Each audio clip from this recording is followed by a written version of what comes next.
সালামু আলাইকুম সুপ্রিয় শিক্ষার্থীরা, আশা করি সবাই ভালো আছো। ক্যামব্রিয়ান ভার্চুয়াল ক্লাসরুমে তোমাদের স্বাগত জানাচ্ছি। আমি পলাশ স্যার, সিনিয়র প্রভাষক, রসায়ন বিভাগ, ক্যামব্রিয়ান কলেজ, চট্টগ্রাম। গত ক্লাসটাতে আমরা আলোচনা করেছিলাম পরিবেশ রসায়ন থেকে আমরা গ্যাস সূত্র আলোচনা করেছিলাম এবং সেক্ষেত্রে ছিল মূলত প্রথম দুইটা গ্যাস সূত্র, বয়েল এবং চার্লসের সূত্র। তো চলো আজকে আমরা আমাদের দ্বিতীয় লেকচারটা শুরু করি। আমাদের দ্বিতীয় লেকচারে কি থাকছে সেটা আমরা কয়েকটা ছবির মাধ্যমে অনুধাবন করার চেষ্টা করি। তাহলে আমরা এক্ষেত্রে দেখতে পাচ্ছি পাশাপাশি দুইটা ছবি দেওয়া আছে। প্রথম ছবিতে দেখতে পাচ্ছি স্টুডেন্টগুলো একটু গ্যাপ রেখে বা দূরে দূরে বসেছে, যে কারণে আমরা বলতে পারি যে এখানে এই যে প্রথম ক্লাসরুম যেটা দেখা যাচ্ছে সেখানে স্টুডেন্টদের ঘনত্ব কম, এবং পরের যে ছবিটা দেখতে পাচ্ছি সেখানে দেখা যাচ্ছে যে স্টুডেন্টরা গাদাগাদি করে বসে আছে। সেই ক্ষেত্রে আমরা বলতে পারি যে দ্বিতীয় ছবিতে যে ক্লাসরুমটা দেখানো হয়েছে সেখানে স্টুডেন্টদের ঘনত্ব বেশি। ঠিক আছে, তাহলে এই যে ঘনত্বের কম বা বেশি হচ্ছে সেটার উপর প্রভাব বিস্তার করে কে কে? তাহলে আমরা জানি যে তাপমাত্রা অবশ্যই একটা ফ্যাক্টর ঘনত্বের ক্ষেত্রে, কারণ এখন যেহেতু শীতকাল, আমরা একটু চিন্তা করি যে শীতকালে সবাই আমরা একটু উষ্ণতার জন্য একটু গাদাগাদি করে থাকতে পছন্দ করি। তাহলে শীতকালে আমাদের যে অবস্থাটা হয় সেটা হচ্ছে এরকম অবস্থা, গাদাগাদি করে থাকতে চাই আমরা, যে কারণে ঘনত্ব বেশি হয়। আর গ্রীষ্মকালে দেখা যায় আমরা পরস্পর থেকে একটু দূরে দূরে থাকতে চাই। তো দূরে দূরে থাকতে চাইলে সেক্ষেত্রে দেখা যায় আমরা বলতে পারি যে ঘনত্ব কমে যায়। তাহলে অবশ্যই তাপমাত্রার উপর ঘনত্বের একটা প্রভাব রয়েছে। আরেকটা প্রভাব আছে, সেটা হচ্ছে চাপের প্রভাব। দেখো, যখন স্টুডেন্ট সংখ্যা বেশি হয় তখন সেক্ষেত্রে স্টুডেন্টের প্রেশারটা বেশি, আর প্রেশার বেশি হলে সেক্ষেত্রে আমরা বলতে পারি তখন সেক্ষেত্রে স্টুডেন্ট এভাবে গাদাগাদি করে বসবে এবং এ কারণে তাদের ঘনত্বের মান বেশি হবে। আর যদি স্টুডেন্টের সংখ্যা কম হয় তখন সেক্ষেত্রে তাদের চাপ কম, আর চাপ কমলে সেক্ষেত্রে তারা এভাবে দূরত্ব রেখে বসতে পারবে, অর্থাৎ সেক্ষেত্রে আমরা বলতে পারি তাদের ঘনত্ব কম হবে। তাহলে আমরা নিশ্চয়ই এই দুইটা ছবি থেকে বলতে পারি যে ঘনত্বের সাথে নিশ্চয়ই তাপমাত্রা বা চাপের সম্পর্ক রয়েছে। যেহেতু আমরা পরিবেশ রসায়ন নিয়ে আলোচনা করছি, তাই আমরা গ্যাসের উপরে অর্থাৎ গ্যাসের ঘনত্বের উপরে তাপমাত্রা বা চাপের কোনো প্রভাব আছে কি না একটু দেখার চেষ্টা করি দু একটা গ্রাফের সাহায্যে। তাহলে এখানে প্রথম যে গ্রাফটা আমরা দেখতে পাচ্ছি, প্রথম গ্রাফে দেখা যাচ্ছে ঘনত্বের বিপরীতে তাপমাত্রার একটা লেখচিত্র আছে, যেখানে দেখা যায় যে তাপমাত্রা যত বাড়ছে গ্যাসের ঘনত্বের পরিমাণ ততই কমে যাচ্ছে। ঠিক আছে, আবার পরে যে চিত্রটা আমরা দেখতে পাচ্ছি সেখানে গ্যাসের ঘনত্বের বিপরীতে চাপের একটা লেখচিত্র দেখা যাচ্ছে, এবং এই ক্ষেত্রে আমরা দেখতে পাচ্ছি যে চাপের মান যতই বাড়ছে গ্যাসের ঘনত্বের মান ততই বেড়ে যাচ্ছে। অর্থাৎ গ্যাসের ঘনত্বের সাথে তাপমাত্রা এবং চাপ অবশ্যই সম্পর্কিত। তাহলে কোন সম্পর্ক সেটাই আমরা আজকে আলোচনা করার চেষ্টা করব। তো আমরা এরপর আরেকটা ছবি দেখতে পাচ্ছি, যেখানে দেখা যাচ্ছে একটা লেখচিত্র যেখানে চাপের বিপরীতে তাপমাত্রা বসানো হয়েছে, এবং সেক্ষেত্রে আমরা দেখতে পাচ্ছি যে তাপমাত্রা যতই কমছে চাপের পরিমাণ ততই কমে যাচ্ছে। ঠিক আছে, একটা নির্দিষ্ট ভরের কোনো গ্যাসের ক্ষেত্রে তাপমাত্রা যতই কমে যাচ্ছে চাপের পরিমাণও ততই কমে যাচ্ছে। তাহলে এটা কোন সূত্র নিশ্চয় তোমরা প্রথম ক্লাসটা থেকে আইডিয়া করতে পারছো। তাহলে তোমরা নিশ্চয় বলতে পারছো যে এটা অবশ্যই গ্যালুসেকের চাপীয় সূত্র। তাহলে আমরা আজকে আলোচনা করব মূলত গ্যাসের ঘনত্বের সাথে চাপের সম্পর্ক, গ্যাসের ঘনত্বের সাথে তাপমাত্রার সম্পর্ক এবং গ্যালুসেকের চাপীয় সূত্র। তো চলো আমরা শুরু করি আমাদের মূল পড়া। তাহলে মূল পড়ায় যাওয়ার আগে তোমরা আজকের ক্লাসের শিখন ফলটা দেখে নাও। আজকের ক্লাস শেষে তোমরা গ্যাসের ঘনত্বের সাথে চাপের সম্পর্ক নির্ণয় করতে পারবে, গ্যাসের ঘনত্বের সাথে তাপমাত্রার সম্পর্ককে উপস্থাপন করতে পারবে এবং গ্যালুসেকের সূত্র এবং এটার প্রয়োগ বর্ণনা করতে পারবে। তা শুরুতেই আসি আমরা গ্যাসের ঘনত্বের সাথে চাপের সম্পর্ক। শিক্ষার্থীরা একটু মনোযোগ দিয়ে আমরা যদি একটু পুরাতন পড়াগুলো একটু রিভিউ করার চেষ্টা করি, ফ্ল্যাশব্যাকে যদি আমরা যাই, তাহলে আমরা চাপের সাথে গ্যাসের আয়তনের একটা সম্পর্ক পড়েছিলাম। নিশ্চয় মনে আছে তোমাদের, চাপের সাথে আয়তনের যে সম্পর্ক সেটা হচ্ছে বিজ্ঞানী রবার্ট বয়েলের, এবং রবার্ট বয়েলের যে সূত্র সেই সূত্র থেকে আমরা এই সম্পর্কের প্রতিপাদনটা দেখেছিলাম P1V1 = P2V2, যেখানে তোমাদের লেখচিত্রটাও এ ধরনের নিশ্চয় মনে আছে। এখন আমরা আসি এই যে সমীকরণটা আছে, এই সমীকরণ দিয়ে আমরা গ্যাসের ঘনত্বের সাথে চাপের একটা সম্পর্ক স্থাপন করব। তো তোমরা নিশ্চয়ই জানো যে ঘনত্ব সমান হচ্ছে ভর ভাগ আয়তন। ঠিক আছে, তাহলে আমি যদি এভাবেই লিখি যে গ্যাসের ঘনত্ব ডি ইকুয়ালস টু গ্যাসের ভর ডিভাইডেড বাই আয়তন, তাহলে এখন আমি ধরে নিলাম যে আমার কাছে দুইটা গ্যাস আছে। প্রথম গ্যাসের ভর এম এবং তার আয়তনটা হচ্ছে V1। তাহলে প্রথম গ্যাসের ঘনত্বটা কি হবে দেখো তো শিক্ষার্থীরা, আমি লিখতে পারি এখান থেকে D1 equals to M divided by V1। ঠিক আছে, একইভাবে যদি আমি সমপরিমাণ আরেকটা গ্যাস নিই যার আয়তন V2, তখন সেক্ষেত্রে আমরা বলতে পারি যে ওই গ্যাসের ঘনত্ব D2 এটা সমান হবে এম ডিভাইডেড বাই V2। তার এখান থেকে এই যে দুইটা সম্পর্ক আমি লিখেছি, এই সম্পর্ক থেকে আমরা যদি এখন পক্ষান্তর করি, পক্ষান্তর করে আমরা এখান থেকে লিখতে পারি বা V1 equals to M divided by D1। একইভাবে এখান থেকে লেখা যায় V2 equals to M divided by D2। তো এখন তোমরা কি বলতে পারবে কেন আমি V1 বা V2 এর মান নির্ণয় করেছি? হ্যাঁ, ঠিকই ধরেছ। আমাদের এই যে বয়েলের সূত্রের মধ্যে আমরা দেখতে পাচ্ছি P1 V1 equals to P2 V2। তাহলে এখন এখানে আমরা V1 এবং V2 এই মানগুলো যদি আমরা বসিয়ে দিই তাহলে আমরা কি পাচ্ছি দেখো, তাহলে এখানে আমরা পাচ্ছি P1 V1 এর জায়গায় দেখো আমরা যদি এই মানটা বসাই তাহলে পাচ্ছি M divided by D1 equals to P2 into V2 এর মান যদি বসাই এখান থেকে তাহলে পাবো M ডিভাইডেড বাই D2। ঠিক আছে, এখন দেখো উভয় দিক থেকে যদি আমরা M কে বাদ দিই, যেহেতু সমান অংশ উভয় দিক থেকে বাদ দিলে আমরা পাচ্ছি P1 divided by D1 equals to P2 divided by D2। অর্থাৎ এখানে যদি আমরা এই ধরনের সম্পর্ক পাই তাহলে আমরা বলতে পারি যে চাপ এবং ঘনত্ব এদের মধ্যে যে সম্পর্ক, সেই সম্পর্কটা হচ্ছে মূলত সমানুপাতিক সম্পর্ক। অর্থাৎ চাপ সমানুপাতিক ঘনত্ব, অর্থাৎ ঘনত্ব যত চাপ যত বেশি হবে গ্যাসের ঘনত্বও তত বেশি হবে। তাহলে চাপের সাথে গ্যাসের ঘনত্ব সম্পর্ক হচ্ছে এটা সমানুপাতিক সম্পর্ক। এবং আমাদেরকে এই যে এখানে যে সমীকরণটা আমি লিখেছি, সম্পর্কটা লিখেছি, এই সম্পর্কটাকে তোমাদেরকে মাথায় রাখতে হবে, কারণ এই সম্পর্ক দিয়ে তোমাদের গাণিতিক সমস্যা আসতেও পারে। ঠিক আছে, তাহলে আমরা এই যে সম্পর্কটা আলোচনা করেছি আশা করি তোমরা নিশ্চয়ই বুঝতে পেরেছো। এখন আমি আসি দ্বিতীয় যে সম্পর্ক আছে, সেই দ্বিতীয় সম্পর্ক গ্যাসের ঘনত্বের সাথে তাপমাত্রার সম্পর্ক। তো আমরা তাপমাত্রার সাথে আয়তনের একটা সম্পর্ক পড়েছিলাম গত ক্লাসটাতে, নিশ্চয়ই মনে আছে তোমাদের। হ্যাঁ, তোমরা ঠিকই ধরেছো, এটা হচ্ছে চার্লসের সূত্র। তো চার্লসের সূত্র থেকে আমরা যে প্রতিপাদনটা পড়েছিলাম সেটা ছিল V1 by T1 equals to V2 by T2, এবং এক্ষেত্রে আমরা চার্লসের সূত্রের মধ্যে এই ধরনের একটা লেখচিত্র আলোচনা করেছিলাম। এখন আমি একটু আগে তোমাদের যদি একটু ফ্ল্যাশব্যাকে নিয়ে যাই, আবার দেখো কয়েক সেকেন্ড আগে যদি আমরা ফ্ল্যাশব্যাকে চলে যাই, একটু আগে আমি যে গ্যাসের ঘনত্ব থেকে আয়তনের মান বের করেছিলাম V1 এবং V2, সেই মানগুলো যদি আমি এখানে আবার বসিয়ে দিই তাহলে আমি কিন্তু ঘনত্বের সাথে তাপমাত্রা একটা সম্পর্ক নির্ণয় করতে পারবো। দেখি তোমাদের মনে আছে কিনা। তাহলে V1 এর মানটা হচ্ছে, আমি এখানে দেখো আগেই করেছিলাম যে V1 এর মানটা হচ্ছে M divided by D1 divided by আমরা এখানে পাচ্ছি T1 ইকুয়ালস টু V2 ছিল M divided by D2 divided by আমরা পাচ্ছি এখানে T2। এখন যদি আমি এটাকে সরল করি তাহলে পাচ্ছি M divided by D1 into 1 by T1 equals to M divided by D2 into 1 by T2।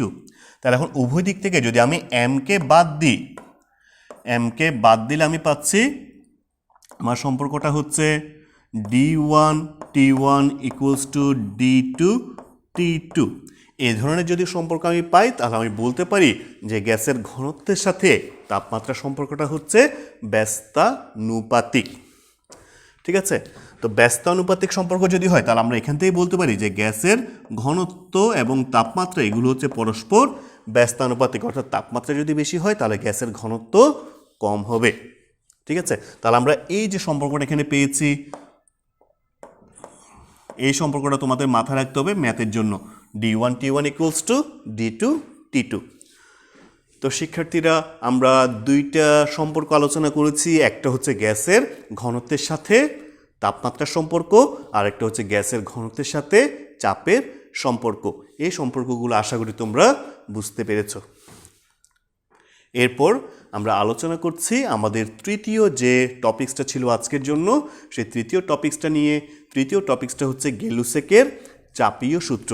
তো এটা বোঝার জন্যে আমি আবার এই ছবিটা দেখছি, যেখানে আমরা দেখতে পাচ্ছি যে একটা টায়ারের মধ্যে কিছু গ্যাস ছিল। অবশ্যই টায়ারের মধ্যে তো গ্যাস থাকে, বাতাস থাকে।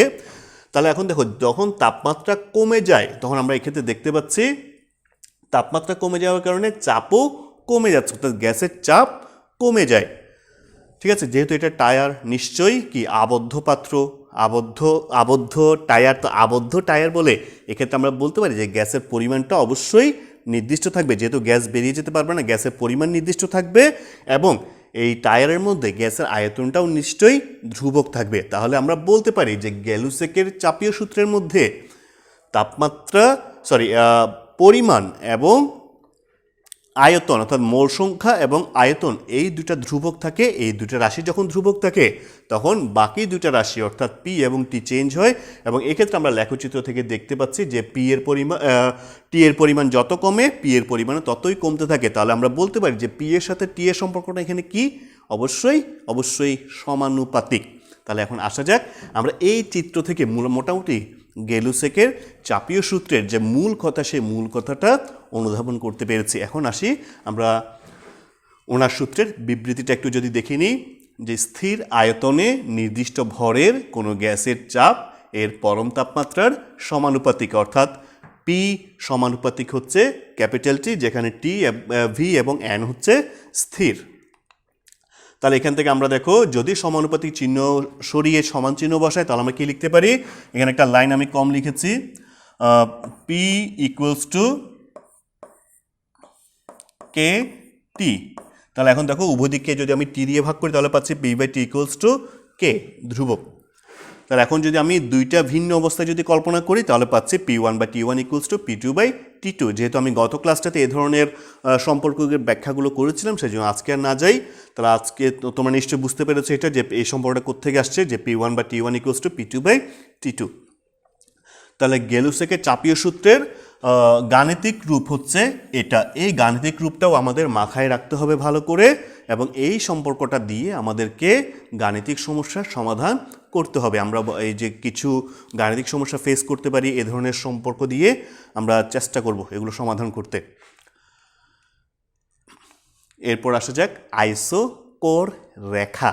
আচ্ছা শিক্ষার্থীরা, আবার আমি যদি একটু পুরাতন পড়াগুলো মনে করিয়ে দিতে চাই, আমরা গত ক্লাসটাতে দুইটা রেখা সম্পর্কে জেনেছিলাম, একটা ছিল আইসোথার্ম রেখা আর একটা ছিল আইসোবার রেখা। ঠিক আছে, তো আজকে আমরা যে রেখাটা পাচ্ছি সেই রেখাটার নাম হলো আইসোকোর রেখা। এখন আইসো শব্দের অর্থ নিশ্চয়ই তোমাদের মনে আছে, আইসো শব্দের অর্থ হচ্ছে সমান, এবং কোর মানে হচ্ছে তার আয়তন। ঠিক আছে, তাহলে আইসোকোর রেখা বলতে আমরা বুঝবো মূলত সম আয়তনীয় রেখা। তাহলে এখন সম আয়তনীয় রেখা বলতে কি বোঝায় আমরা দেখিনি, যে স্থির আয়তনে নির্দিষ্ট ভরের কোনো গ্যাসের চাপ এবং তাপমাত্রা, এদের সম্পর্ক থেকে আমরা যে লেখচিত্র পাবো তাকে আমরা বলবো আইসোকোর রেখা। ঠিক আছে, তাহলে আইসোকোর রেখার আমরা চিত্রটা দেখিনি, যে স্থির আয়তনে কোনো গ্যাসের চাপের সাথে আয়তনের যে লেখচিত্র, সেটা আমরা এই ধরনের মূল বিন্দুগামী সরল রেখা পাচ্ছি। এখন শিক্ষার্থীরা, আশা করি তোমরা বুঝতে পেরেছো এটা মূল বিন্দুগামী সরল রেখা কেন হচ্ছে। আচ্ছা, আমি একটু মনে করিয়ে দিই, আমাদের একটু আগে আমরা যে গেলুসেকের সূত্রে যে ব্যাখ্যাটা পড়েছিলাম সেখানে আমরা দেখেছিলাম পি সমান ছিল কে ইন্টু টি। পি সমান যদি কে টি হয় তাহলে আমরা একটাকে যদি এভাবে ধরি, y equals to M X, অর্থাৎ আমি y অক্ষ বরাবর বসাবো পি এর মান এবং x অক্ষ বরাবর বসাবো টি এর মান, বা এভাবেও আমি ধরতে পারতাম যে x অক্ষ বরাবর t টি এর মান ওয়াই অক্ষ বরাবর পি এর মান, তখন সেক্ষেত্রে আমরা দেখো তো কী ধরনের সরলরেখা পাবো, Y equals to M X, এটা হচ্ছে মূলত মূলবিন্দুগামী সরলরেখা। সেজন্য আমরা এই ধরনের মূলবিন্দুগামী সরলরেখা পাচ্ছি। তাহলে আমরা বিভিন্ন আয়তনে, নির্দিষ্ট আয়তনে গ্যাসের চাপের সাথে তাপমাত্রার যে সম্পর্ক, সেই সম্পর্কের মধ্যে আমরা এই ধরনের কিছু মূলবিন্দুগামী সরলরেখা পাবো, এবং এই মূলবিন্দুগামী সরলরেখাগুলোকে আমরা বলবো আইসোকোর রেখা। এরপর আসা যাক শিক্ষার্থীরা তোমাদের জন্য একটা একক কাজ। একটি গ্যাস সিলিন্ডার 1000 কিলো প্যাসকেল চাপ সহ্য করতে পারে, এবং ওই সিলিন্ডারটি 27 ডিগ্রি সেলসিয়াস তাপমাত্রা এবং 250 কিলো প্যাসকেল চাপে মিথেন গ্যাস দ্বারা ভর্তি করা হলো। সিলিন্ডারের লোহার গলনাঙ্ক দেওয়া আছে এবং প্রশ্ন করা হয়েছে যে ওই তাপমাত্রায় গ্যাসের চাপ কত হবে, এবং সিলিন্ডারটি কি তখন গলতে থাকবে নাকি বিস্ফোরিত হবে। তো শিক্ষার্থীরা, এই ধরনের গাণিতিক সমস্যাগুলো তোমাদের জন্য অনেক বেশি গুরুত্বপূর্ণ এবং এগুলো বোর্ড পরীক্ষায়ও এসে থাকে। এখন এখানে আমাদের কোন কোন তথ্য দেওয়া আছে সেটা আমি একটু কালার করে দিয়েছি। দেখো, আমাদেরকে এই ম্যাথটা সমাধান করার জন্য দুইটা চাপ দেওয়া আছে। দেখো, আমি এক্ষেত্রে এগুলোকে কালার ভিন্ন করে দিয়েছি। 1000 কিলো প্যাসকেল চাপ এবং এখানে বলেছে 250 কিলো প্যাসকেল চাপ। তা যেহেতু দুইটা চাপের একক একই, তাহলে আমাদের চাপের এককগুলো চেঞ্জ করার প্রয়োজন নেই। তাহলে আমরা এখানে দুইটা চাপ পাচ্ছি। তাহলে আমি এখান থেকে লিখতে পারি যে আমাদের P1 এবং P2 এই দুইটা মান দেওয়া আছে। P1 হচ্ছে 1000 কিলো প্যাসকেল এবং P2 এর মানটা হচ্ছে 250 কিলো প্যাসকেল। সাথে আমাদেরকে দুইটা তাপমাত্রাও দেওয়া আছে। একটা তাপমাত্রা হচ্ছে 27 ডিগ্রি সেলসিয়াস, আর একটা তাপমাত্রা হচ্ছে 1800 কেলভিন। তাহলে দেখো শিক্ষার্থীরা, এখানে একটা কেলভিনে দেওয়া আছে আর একটা সেলসিয়াসে দেওয়া আছে। আমরা জানি যে তাপমাত্রা পরিমাপের ক্ষেত্রে বিশ্বব্যাপী সবচেয়ে বেশি যেটা ব্যবহৃত হয় সেটা হচ্ছে মূলত কেলভিন স্কেল। সেজন্য আমরা এখানে তাপমাত্রা সেলসিয়াস যেটা দেওয়া আছে সেটাকে কেলভিন স্কেলে প্রকাশ করব। তাহলে আমি লিখতে পারি যে T1 ইকুয়ালস টু হচ্ছে 27 ডিগ্রি সেলসিয়াস, বা 27 ডিগ্রি সেলসিয়াসকে যদি আমরা কেলভিনে প্রকাশ করি তাহলে পাবো 300 কেলভিন। এবং আমার T2 এটা দেওয়া আছে। আচ্ছা, এখানে আমাদের প্রশ্ন করা হয়েছে, দেখো সিলিন্ডার লোহার গলনাঙ্ক দেওয়া আছে 1800 কেলভিন, তাহলে ওই তাপমাত্রায় গ্যাসের চাপ কত হবে। আচ্ছা, তো এইটা করার জন্য আমাদের দেখো এই যে সহ্য ক্ষমতা যেটা দেওয়া আছে সেটা কিন্তু এখন আমরা ইউজ করতেছি না। আমরা P1 হিসেবে ধরবো। P1 হিসেবে আমরা যেটা ধরতে যাচ্ছি সেটা হচ্ছে আমাদের যেই মানটা দেওয়া আছে এখানে 250 কিলো প্যাসকেল, সেটা। কারণ আমাদেরকে বলেছে যে এই তাপমাত্রা এবং চাপে মিথেন গ্যাস দ্বারা ভর্তি করছে। যদি আমরা তাপমাত্রা মান 1800 কেলভিন করি তাহলে গ্যাসের চাপ কত হবে।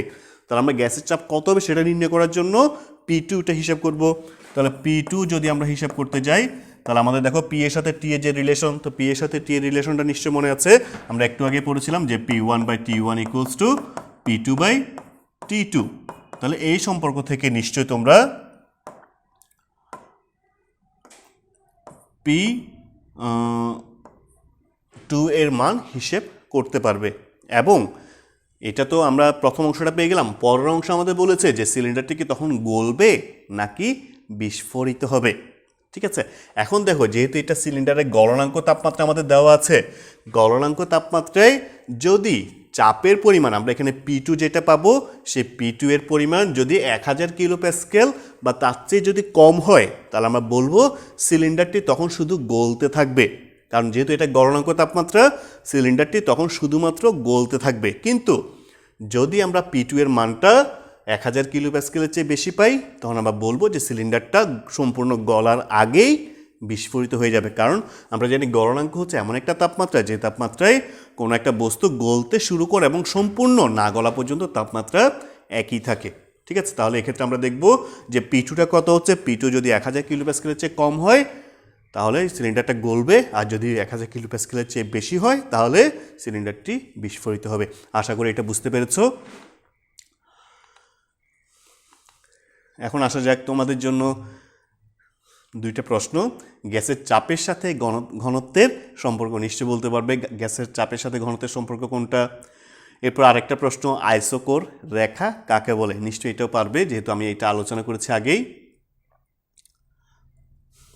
আরেকটা প্রশ্ন দিয়েছি, গেলুসেকের চাপীয় সূত্রটি বিবৃত করা। তাহলে আজকে যে প্রশ্নগুলো দিয়েছি সেগুলো মূলত শুধুমাত্র জ্ঞানমূলক প্রশ্ন। এখন তোমাদের অনুশীলনের জন্য একটা প্রশ্ন দেখো, 27 ডিগ্রি সেলসিয়াস তাপমাত্রা, একটি গ্যাসের ঘনত্ব 450 গ্রাম পার ml। তাহলে 17 ডিগ্রি সেলসিয়াস তাপমাত্রায় ওই গ্যাসের ঘনত্বের কি পরিবর্তন হবে? তার মানে তোমাদেরকে দেখো, এখানে আমি একটু হিন্টস দিয়ে দিচ্ছি, তোমরা কাজটা করে রাখবে। তোমাদেরকে একটা ঘনত্বের মান দেওয়া আছে, ঠিক আছে, D1, তাপমাত্রা দেওয়া আছে 27 ডিগ্রি সেলসিয়াস, তাহলে এটা ধরি T1। এরপর আরেকটা তাপমাত্রা দেওয়া আছে 17 ডিগ্রি সেলসিয়াস, এটা হচ্ছে T2। তাহলে টি এর সাথে যে ডি এর রিলেশনটা আমরা পড়েছিলাম, সেই টি এর সাথে ডি এর রিলেশন থেকে আমাদেরকে D2 এর মান হিসেব করতে হবে, কিন্তু D2টাই কিন্তু আনসার নয়, কারণ এখানে দেখো আমাদের বলছে ঘনত্বের কি পরিবর্তন হবে। তাহলে আমরা D2 থেকে D1টাকে মাইনাস করে দিব, মাইনাস করে দিয়ে দেখব যে ঘনত্বের মান বাড়ছে নাকি কমছে। আশা করি এটা তোমরা সবাই করতে পারবে। তো সবাইকে আজকের মতো এখানেই শেষ করছে, এবং তোমাদের সবাইকে অনেক অনেক ধন্যবাদ পাশে থাকার জন্য। আগামী ক্লাসটা দেখার জন্য তোমাদেরকে আমি শুভেচ্ছা জানাচ্ছি। ধন্যবাদ।